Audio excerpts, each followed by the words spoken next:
জাতীয় নিরাপদ সড়ক দিবস উপলক্ষে সাতক্ষীরায় বাংলাদেশ নিশ্চাস শাখার উদ্যোগে র্যালি ও আলোচনা সভা অনুষ্ঠিত হয়েছে। বুধবার সকালে সংগঠনের পলাশপোলস্থ অস্থায়ী কার্যালয় থেকে র্যালি বের হয়ে আলোচনা সভায় মিলিত হয়। অনুষ্ঠানে সভাপতিত্ব করেন সংগঠনের ভারপ্রাপ্ত সভাপতি অধ্যাপক নূর মোহাম্মদ পার এবং সঞ্চালনা করেন মীর আবু বকর। প্রধান অতিথি হিসেবে উপস্থিত ছিলেন বিএনপির প্রতিষ্ঠাকালীন সাধারণ সম্পাদক কামরুল ইসলাম ফারুক। বিস্তারিত থাকছে হাফিজুর রহমান সোহমনের প্রতিবেদনে। জাতীয় নিরাপদ সড়ক দিবস উপলক্ষে সাতক্ষীরা জেলা নিশ্চাস শাখার আয়োজনে র্যালি ও আলোচনা সভা অনুষ্ঠিত হয়। বুধবার সকালে সংগঠনের পলাশপোল এলাকার অস্থায়ী কার্যালয় থেকে র্যালিটি বের হয়ে শহরের গুরুত্বপূর্ণ সড়ক প্রদক্ষিণ করে এক স্থানে গিয়ে আলোচনা সভায় মিলিত হয়। অনুষ্ঠানে সভাপতিত্ব করেন নিশ্চার ভারপ্রাপ্ত সভাপতি অধ্যাপক নূর মোহাম্মদ পার এবং সঞ্চালনা করেন মীর আবু বকর। প্রধান অতিথি হিসেবে বক্তব্য রাখেন সাতক্ষীরা বিএনপির প্রতিষ্ঠাকালীন সাধারণ সম্পাদক কামরুল ইসলাম ফারুক।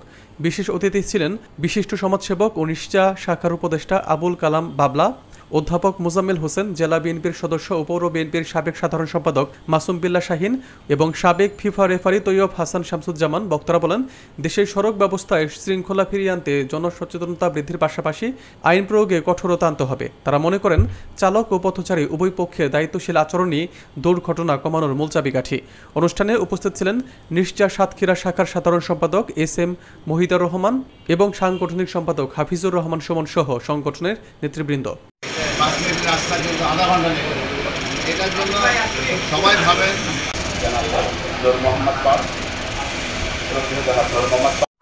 লিটুবার কথাটা আমি শুনছিলাম যে কিছু পিক পয়েন্ট করা যায়, যে এখানে বিভিন্ন ধরনের ইজি বাইক বা আপনার ওই বন্ধ করে নয়, বন্ধ করে নয়, যেখানে আমি কিপার করি আপনাদের এই যে নিউ মার্কেটের 0 পয়েন্ট সুন্দর মুন্সিগঞ্জ পর্যন্ত এই রাস্তাটার সাইডে সড়ক ও জনপদের জায়গা আছে 100 ফিট আর 100 ফিট। প্রধান অতিথি মহোদয়, বিশেষ অতিথিবৃন্দ ও আমার সামনে বসা সুশৃঙ্খল একটা সাংবাদিক বৃন্দ,